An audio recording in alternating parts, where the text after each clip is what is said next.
repair it. In most of the cases, after a few months of installation, it starts leaking heavily all of a sudden. I will show you the trick how to repair this leakage without buying a new adapter or totally free of cost. Major source of leak is the damaged rubber washer or scale formation between rubber washer and base of the tap. Firstly, we will disconnect the inlet water hose to the washing machine by just pushing it down.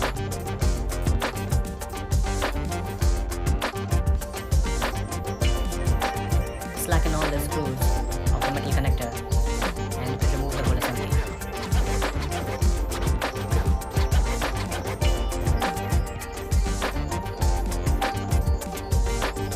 Now the trick in this repair is to remove the Teflon ring and pull the rubber washer directly without any support.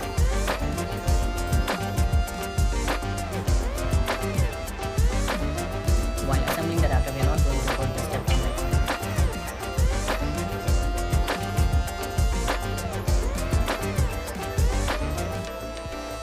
Now follow the same step of fixing the connector with the help of a screwdriver.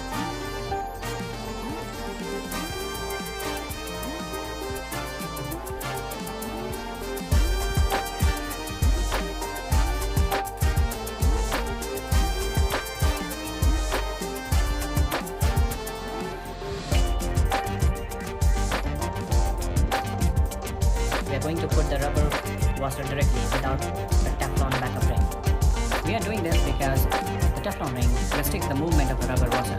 Now rubber washer will directly sit on the face of the tap and it will provide a watertight seal. Now screw down the plastic connector and secure it tightly so that the face of tap will bite the rubber packing to make a watertight seal.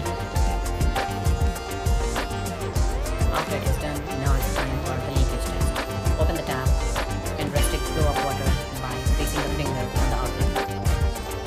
As you can see, there is no leakage from any part of the adapter. Now finally fix the hose